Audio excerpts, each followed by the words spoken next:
Mayang adlaw mahigalag magkaigsunan na ansab kita sa atong pagtuon sa ato ang usas mo importante kaayo nga topiko.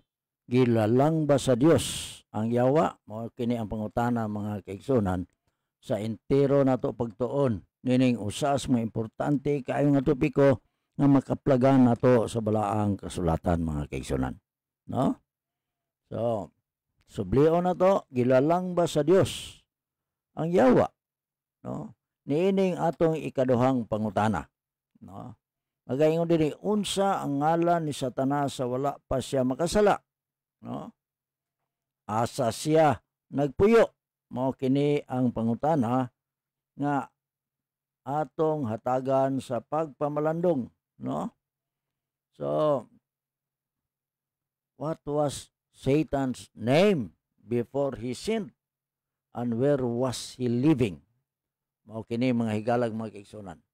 Ingon pa dinhi sa teksto nga gihatag kanato mga higalag mga kaigsunan sa gikan sa balaang kasulatan, Isaias 14 bersikulo 12, na unsa nga nahulog ka gikan sa langit o Lucifer, anak sa kabuntagon. So dinhi mga kaigsunan, no? Ang ngalan di ay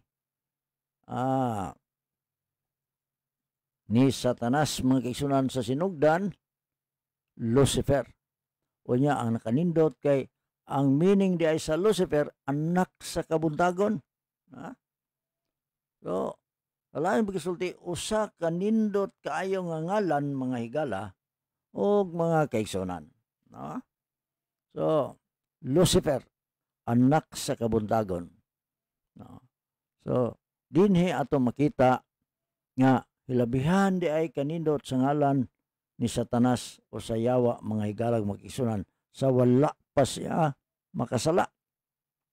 Dingdugan nga teksto nga atong hatagan sa pagpamalandong nagaingon dinhi. Si Jesus mingon kanila, nakita ko si Satanas nga nahulog sama sa kilat gikan sa langit, no? Unsa di ay mga higalag mga kaigsunan?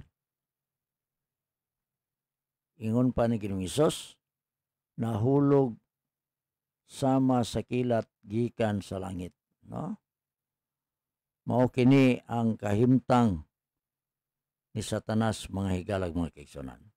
Unya sa dugang nga teksto sa balaang kasulatan sa Ezekiel 28:14 nagaingon din didto ka sa balaang bukid sa Dios, no? Sa ato pang mga higala o mga igsoon, ang ngalang Satanas mao si Lucifer, nagpuyo sa langit. So asa siya nagpuyo? Sa langit. Unya si Lucifer gisimboluhan usab sa hari sa Babylonia diha sa Isaias 14 ug isip prinsipe usab sa Tiro sa Ezekiel 28. No? Mga higalang mga igsoon, si Satanas nagpuyo sa langit sa dihang nakasala siya. Ang iyang ngalan mao si Lucifer nga nagpasabot nga day star, no? Mao kini ang iyang ngalan mga higalag mga kaigsunan, no? Subo lang kayo pamalandungon mga kaigsunan nga sang maong kahimtang niya, no?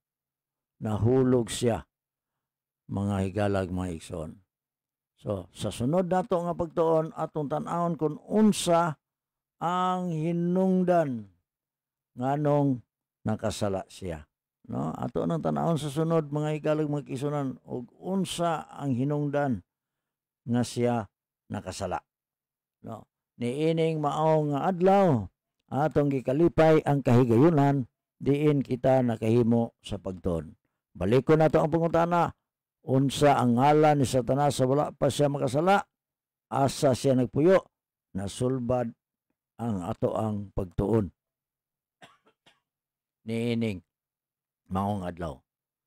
O nga, dinher ko kutob, daghan kaing salamat sa inyong pag-iguban kanako sa pagtuon o panalanginan kamo sa Dios.